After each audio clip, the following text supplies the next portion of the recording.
নমস্কার দর্শক বন্ধু, ইন্ডিয়া পটেটো নিউজের একটি নতুন প্রতিবেদনে আপনাদের সকলকে স্বাগত জানাই। আজকে 17ই মার্চ সোমবার 2025 আমরা আলুর গ্রাউন্ড রিপোর্ট নিতে এসেছি বাঁকুড়া জেলার কতুলপুরে। দেখতে পাচ্ছেন হাতে কৃষক দাদার হাতে রয়েছে জ্যোতি আলু। এই কতুলপুরে কিন্তু গতকাল ভয়াবহ শিলাবৃষ্টি হয়েছে, যার ফলে ক্ষয়ক্ষতি সংক্রান্ত আমি একটি আলাদা প্রতিবেদন করেছি। সেই প্রতিবেদনটা আশা করছি কিছুক্ষণের মধ্যে আপনারা দেখতে পেয়ে যাবেন, বা হয়তো অনেকে দেখেও ফেলেছেন। তো আমি এই কতুলপুরে আজকে যে জ্যোতি আলু তোলা হচ্ছে একদম শিলাবৃষ্টির পরের দিনেই, আজকে এখানে আলুর কি দাম বা কি পরিস্থিতি রয়েছে বা আলুর ফলন কি রয়েছে সেই বিষয়ে আমরা একটু কথা বলে নেব। আমাদের সঙ্গে রয়েছেন কৃষক দাদা। নমস্কার দাদা। নমস্কার। কি নাম আপনার? রাজা কুন্ডু। কতটা পরিমাণ জমিতে এবছর জ্যোতি আলুটা লাগিয়েছেন? আমার 10 বিঘা জমিতে জ্যোতি আলু আছে। 10 বিঘা? তো আজকের দিন পর্যন্ত কতটা তুলেছেন? অর্ধেক তোলা হয়েছে, 6 বিঘার মতো, এখনো 4 বিঘা বাকি আছে। আজকে এই জমিটাতে যেটা দেখতে পাচ্ছি, তো মানে মোটামুটি ফলন তো ভালোই হয়েছে। ফলন ভালো হয়েছে, মানে মাটির থেকে বেশি আলু দেখতে পাচ্ছি মনে হচ্ছে। কোন কোম্পানির বীজে চাষটা করা হয়েছে? এটা কোম্পানি ছিল গুরদীপ সিং। গুরদীপ সিং আমাদের চ্যানেলে যেটা বিজ্ঞাপন চলে, সেই গুরদীপ সিং এগ্রি ফার্ম। দেখি একটু আলুর সাইজ কেমন হয়েছে বা দানা কেমন? দানা খুব ভালো হয়েছে। বাবা, এটা কতদিন বয়স হবে? এটা আপনার অ্যাপ্রক্স 100 দিন বয়স আছে। 100 দিনের কাছাকাছি আলুটার বয়স হয়েছে। এই যে দাগ টাগ এগুলো কিসের? না, এগুলো মাটির সেরকম দাগ নেই, পুরো পরিষ্কার দিলে পুরো পরিষ্কার হয়ে যাবে আলু। আর এমনি ওভারঅল তো মোটামুটি দানা তুলনামূলক ভালো। কাটাই কটা করে হচ্ছে দাদা? কাঠাই আপনার 5.5টা থেকে 6টা। আপনাদের এখানে কত শতকের বিঘা? 20 শতকে 1 বিঘা। কত শতকের বিঘা? না 33 শতক না 40 শতকে 1 বিঘা। 40 শতকে 1 বিঘা। আপনাদের মোটামুটি তাহলে আপনি বলছেন প্রায় 5-5.5টা থেকে 6টা পর্যন্ত ফলন আসছে।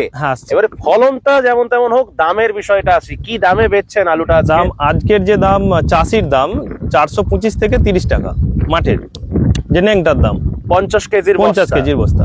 আলুর ধরুন কালকে বৃষ্টি হয়েছে, বিশেষ করে শিলাবৃষ্টি হয়েছে, তাহলে আজকে দামটা কম কেন? মানে কালকে থেকে আজকে বাজার কতটা বেড়েছে?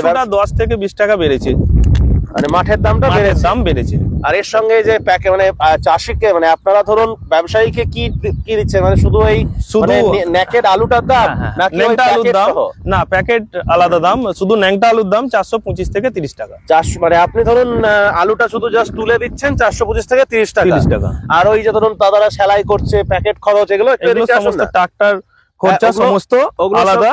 ওগুলোর সব খরচ খরচা ওগুলো প্রত্যেকটাই আলাদা আছে। ওটা কি চাষিকে দিতে হচ্ছে? না, ব্যবসাদার দেবে। ওটা আলাদা করে ব্যবসায়ীরা দেবে। আলুর ধরুন অন্যান্য বছর আপনি যে পরিমাণ জমিতে চাষ করেন তার থেকে এবছর চাষটা বাড়িয়েছিলেন? হ্যাঁ, একটু চাষটা বাড়ানো আছে। চাষটা বেড়েছিলেন, ফলনটাও কি তাহলে বেড়েছে? ফলনটা বেড়েছে, কিন্তু দাম নেই। দামটা নেই, দাম পাচ্ছি না। আর একটু দাম হলে ভালো হতো। এটা কোথাকার ব্যবসায়ীকে দিচ্ছেন না নিজেই রাখছেন? এটা আপনার নিজে রাখছি। ধরুন আপনার মতো অন্যান্য যে সমস্ত কৃষক দাদারা রয়েছেন, তারাও তো মানে কিছুটা লাভের আশাতে আলুটাকে স্টক করে রাখছেন। কি মনে হচ্ছে, ধরুন চারদিকে যে খবর টবর পাচ্ছেন, আগামী দিনে বা আলুর কি হবে বলে মনে হচ্ছে দাদা? আলুর ভবিষ্যৎ যদি আমাদের সরকার বাহাদুর একটু দেখে, বাইরে আলু যদি যায় অবশ্যই দাম হবে। নাহলে তো এই যা ফলন হয়েছে, তো চাষি আগামী দিনে তো ভালোই হয়েছে। যে দেখি দাদা, একটু দেখি আঙুলে। ধরুন এই যে আপনাদের গোতুলপুর তো এটা গড় মোকাম, তাই? গড় মোকাম সব রকম সাইজের রয়েছে, একদম বড় থেকে শুরু করে ছোট মাঝারি সব ধরনেরই রয়েছে। আচ্ছা, এই যে শিলাবৃষ্টি থেকে আপনি জানি যে শিলাবৃষ্টি যেটা হলো, শিলাবৃষ্টির ফলে কি আলুতে কিছু ক্ষয়ক্ষতি হবে বলে আশা করছেন? হ্যাঁ, কিছুটা তো ক্ষয়ক্ষতি হয়েছে। কোন কোন জমিতে ক্ষয়ক্ষতি হয়েছে বলে মনে হয়? মানে কোন যেগুলো নিচু জমি, যে আমাদের তো এটা অনেক উঁচু জমি আছে, আমাদের সেরকম ক্ষয়ক্ষতি কিছু হয়নি। যেসব নিচু জমি আছে তাদের ক্ষয়ক্ষতি হয়েছে একটু। মানে আপনাদের এই যে জমিটা, যেটা আপনি গুরদীপ সিং এগ্রি ফার্মের বীজ লাগিয়েছেন, মানে এই জমিটাতে তো আলুর দানা দেখে মানে জ্যোতি আলুর দানা মতো বিশ্বাসই হচ্ছে না যে এগুলো এত বড় বড় আলু। এগুলো খেতে এখনো গাছ আছে না, খেতে তো অবশ্যই ভালো, দারুন। আপনার কাছ থেকে আচ্ছা, ব্যাপারটা হচ্ছে যে তাহলে আপনার মতো যে সমস্ত কৃষকরা আলু রাখছেন হিমঘরে, তাদের উদ্দেশ্যে কি বার্তা দেবেন? তাদের উদ্দেশ্যে আমি বার্তা এটাই দেবো যে আপনারা রেখেছেন অবশ্যই ভালো। দাম যেভাবে বাড়বে অল্প অল্প করে আলুটা বিক্রি করতে থাকবেন। আচ্ছা, আমি যদি ভুল না করি, আপনি আপনার এই জমিটাতে প্রথমে ভিডিও করা হয়েছিল। এরপরে আমার মনে পড়ছে, আমি এই জমিটাতে আপনি সেই গুরদীপ সিং এর বীজটা মানে আলুটা তুলে দেখিয়েছিলেন। 40 দিন না 45 দিন বোধহয় আলুটার বয়স ছিল। অন্যান্য বছর কি 100 দিনই সময় দেন না আরো আগে? অন্য বছর এরকমই সময় দেওয়া হয়। কিরকম খরচ খরচা এলো বিঘা এবছর প্রতি তো যদি আলু চাষ করতে? প্রায় আপনার 35 থেকে 40 হাজার টাকার মতো খরচা আছে বিঘাতে। এই যে পেছনে দেখতে পাচ্ছি যে জিএম কোর্স cold store। কতটা ভর্তি হয়েছে এটা? এটা কাল অবধি 3.5 অ্যাপ্রক্স লোড আছে, 3.5 লাখ। লোডিং কি ভালো?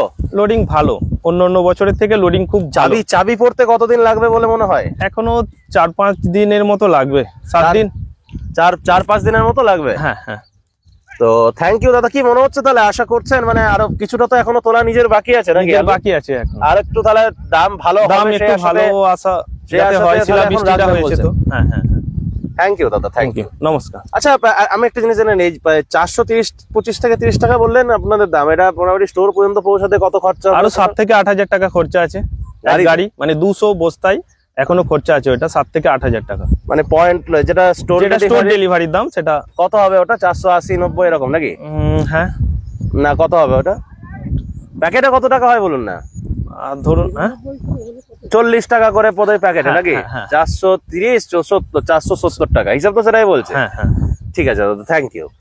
দর্শক বন্ধু দেখুন, আমি আপনাদেরকে দেখানোর চেষ্টা করলাম যে বাঁকুড়ার কতুলপুরে আজকে আলুর কি পরিস্থিতি, বিশেষ করে মাঠে যে আলু তোলা হচ্ছে। এবারে আমি আরেকটি অন্য প্রতিবেদন করেছি, সেই প্রতিবেদনে আলুর যে ক্ষয়ক্ষতি এই সংক্রান্ত বিষয়গুলো নিয়ে আলোচনা করা হয়েছে শুধুমাত্র কৃষকদের সঙ্গে। সেই প্রতিবেদনটিও দেখবেন। আমাদের এই ভিডিওটা একটু শেয়ার করে দিন, এবং যদি চ্যানেলে নতুন হয়ে থাকেন তাহলে ভারতবর্ষের পশ্চিমবঙ্গ এবং উত্তরপ্রদেশের আলু সংক্রান্ত প্রত্যেকটি খুঁটিনাটি খবর সবার আগে দেখার জন্য আমাদের চ্যানেলটা কিন্তু সাবস্ক্রাইব করবেন, এবং ফেসবুক পেজটা কিন্তু অবশ্যই ফলো করবেন। আপনাদের সঙ্গে দেখা হচ্ছে ঠিক পরবর্তী প্রতিবেদনে। ভালো থাকবেন, সুস্থ থাকবেন। জয় হিন্দ, জয় কিষান। এই অনুষ্ঠানে সম্প্রচারিত সমস্ত বক্তব্য বক্তাদের নিজস্ব ব্যক্তিগত মতামত। এই অনুষ্ঠান বাজারের নির্ধারক নয়। অনুগ্রহ করে ব্যবসায়িক পদক্ষেপের পূর্বে নিজের বিচার বুদ্ধি কাজে লাগিয়ে সিদ্ধান্ত নিন। আলু রাখা বাজারগত ঝুঁকি সাপেক্ষ। আলু রাখার পূর্বে ইন্ডিয়া পটেটো অ্যাপ থেকে বিগত বছরের লোডিং আনলোডিং রিপোর্ট ও তার পরিপ্রেক্ষিতে আলুর দামের ওঠানামা দেখে নিন। আলুর সব খবর এখন একটা অ্যাপেই। আলুর প্রাত্যহিক বাজার দর, আলুর সর্বভারতীয় বাজার দর, আলুর সকালের বাজার দর, লোডিং আনলোডিং রিপোর্ট, বিগত 10 বছরের আলুর তথ্য, সারা ভারতবর্ষের 20,000 আলু চাষী ও ব্যবসায়ীদের তথ্য এখন আপনার হাতের মুঠোয়। প্লে স্টোর থেকে আজই ডাউনলোড করুন India potato market rate app. 2012 সাল থেকে প্রতি মুহূর্তে আপনার সঙ্গে।